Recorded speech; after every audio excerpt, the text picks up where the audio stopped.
What is going on, Eye Warriors? It's your boy Edward V, and today we're going to talk about 5 fat burning mistakes that you might be making when intermittent fasting. And these mistakes will actually prevent you from burning fat. I'm going to go ahead and break down what these mistakes are in this video. Stay tuned.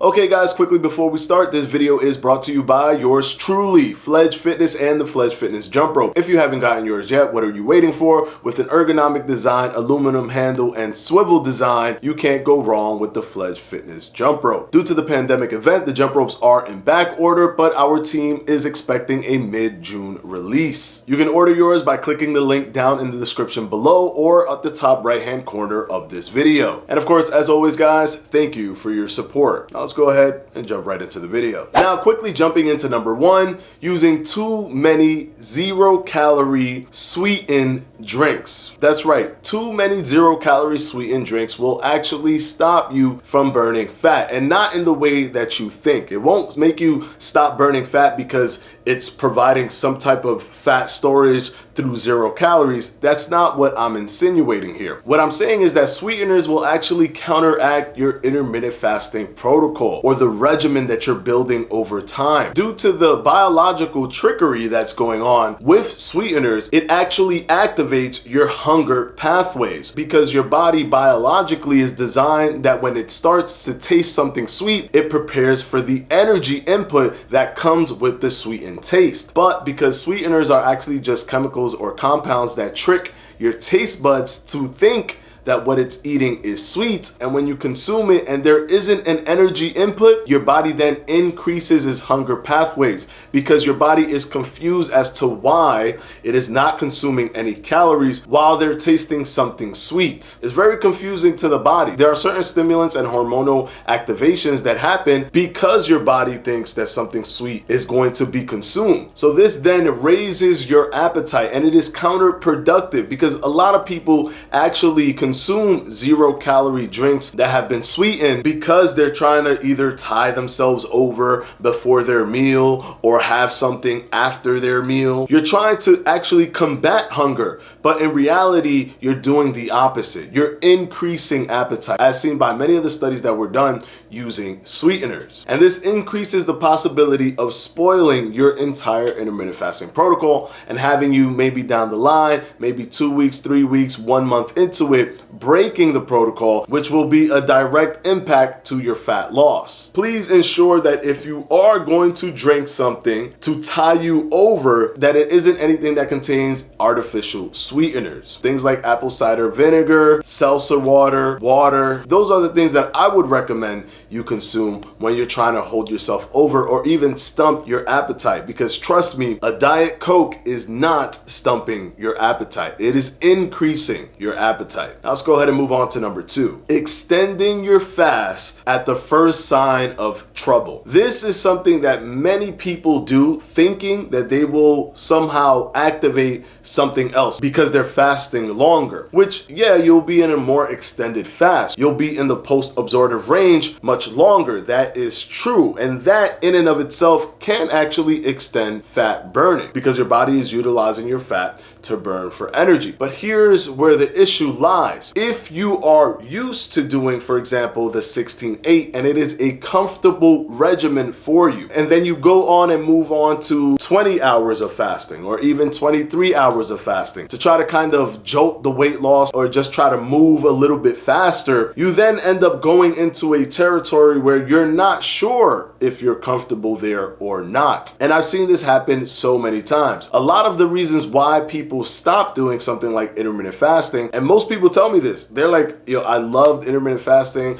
I was losing so much weight. It worked so well for me, but I fell off. And I always ask them, what did you do to fall off? What was the issue? And normally they tell me, hey, look, I was doing 16-8, but then I wanted to move to 20 hours. And then I moved to 23 hours, but it became too much for me. It didn't really feel comfortable for me. And then little by little, I just stopped doing it. A lot of people stop doing intermittent fasting because they continue to shorten their eating window and extend their fasting window. And because of the thought process of trying to lose more weight, psychologically they create a barrier where they're not going backwards. So if they did 16-8 and now they're doing 24 and then they go to 23, they're not going back to 16-8 just because they were successful during 16-8. They're going to either stay there or try to make it even harder. That's just the psychology of weight loss and dieting. You never want to feel like you're doing something that's worse than the thing that you're doing now. But here's the kicker. You won't know how good you are in any of the protocols if you give up. You want to pick a protocol that you know that you will be able to do for the rest of your life, as that is the most important thing. More important than having a longer fasting window, more important than what you're eating, more important than anything is, can you maintain this protocol for the rest of your life? Because that's what it is. You need it to help you lose weight, but you also need it to help you maintain that weight moving forward. So if the 16-8 is working very well for you and you're comfortable doing the 16-8, just because you didn't lose 5 pounds this week when you lost 5 pounds last week and you only lost 2 pounds this week, trust me, you do not need to move to another protocol. Your protocol is just fine. You need to give it a little bit more time. Now let's go ahead and move on to number 3. Modifying your intermittent fasting protocol to allow calorie consumption during your fasting period. Now, I don't know why I have to stress this more and more, but till this day, the intermittent fasting protocols like the 5-2 and modified alternate day fasting are still popular. And they're popular because, one, those are the ones that scientists and researchers love to use for some reason. And two, I guess they're very attractive because it doesn't really tell you not to eat. It just tells you to eat very low calories. But it misses the mark and it misses the point completely of intermittent fasting. The point of intermittent fasting that differentiates this protocol from everything else that you see out there is that metabolic switchover. Switching from the absorptive range to the post-absorptive range. When your body no longer can use any outside energy sources. It has used all of the glucose and all of the glycogen stores and has now shifted to using predominantly body fat for energy. The beta hydroxybutyrate release in the liver now provides your brain with energy from body fat as opposed to glucose. But what happens when you do 5-2 and you're consuming calories on the days that you're supposed to fast? Same thing with modified alternate day fasting. Yes, granted, sometimes the calories are very low, like 500, but you can still spread those out throughout the day and stump the post-absorptive range. And the post-absorptive range starts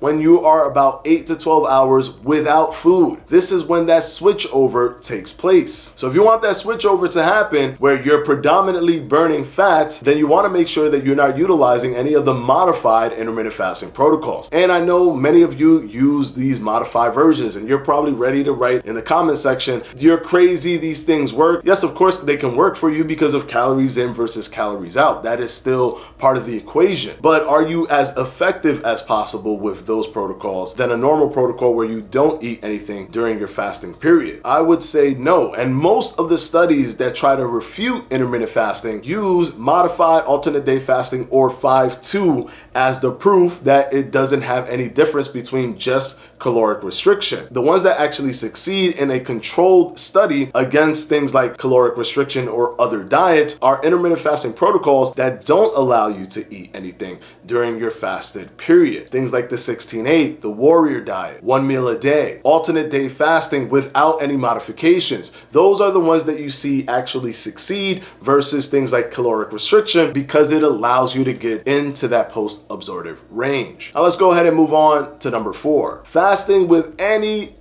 below 14 hours. Now, my recommendation is always 16 hours because of the post-absorptive range time frame, which is from 8 to 12 hours. So you don't really know where you'll lie in there, and the more fat adapted you become, the less amount of hours your body would need to get into that post-absorptive range. But if you're 12 hours, just think about it. If you're fasting for only 13 hours, then you might not be in that post-absorptive range for any significant amount of hours. You might just be there for an hour or two. That's it. So if you want to have a good, decent amount of time within that metabolic switchover, I don't recommend you go anywhere below 14, and my recommendation is that you start at 16 because that will give you a good amount no matter where you lie on that spectrum from 8 to 12 hours. Plus, if we look at the body of literature that we have on the research on intermittent fasting, anything below 14 hours also does poorly against things like just caloric restriction or other diets. Now let's go ahead and move on to the final one, number 5. Now number 5 is the most obvious one, but a lot of people from the intermittent fasting community always give me a lot of flack for this because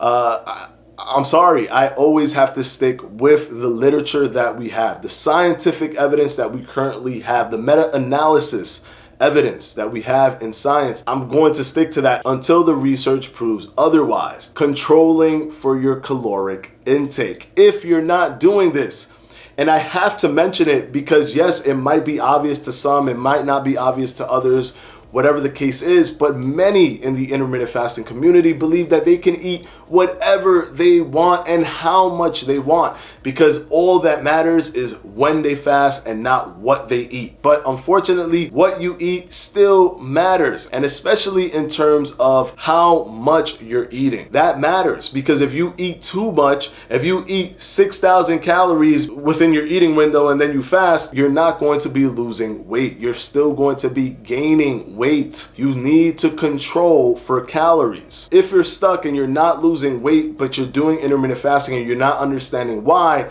this is probably the reason why, because you're not accounting for calories. You have to account for calories. Once you control your calories, then you will actually see the benefits of intermittent fasting, because I know that a lot of people are ready to say, so then why even do intermittent fasting if I could just control for my calories? One, intermittent fasting makes controlling for your calories much easier than any other diet because it gives you a structured eating window that compresses everything to a short time frame. And because it's compressed, it's more visually stunning how much food is on your plate, or even assembling the food is much easier because the time frame is so short. Second, because of that post-absorptive range that I was talking about, you're predominantly burning body fat for energy. So it's a twofold system. This is a way that you force your body to shift over, but you still have to signal to your body that you don't have enough energy intake so that it can burn the fat to begin with. Because if you don't, your body's not going to needlessly just burn the body fat for no reason. If you're still at a caloric surplus, it's going to say, hey, we don't need to burn more than we take in, because that doesn't make any sense. Your body will still choose to store the body fat if it has the choice of one or the other. You have to make your body understand that there is no choice. You have nothing else to pull from body fat, and you have no energy to store, so release body fat. It's fat oxidation and fat release. You're doing the full 24-hour cycle of burning body fat. So I hope this video has helped you guys, and of course, as always, I want to thank my patrons for my Patreon, and I'm gonna go ahead and put their names right up here.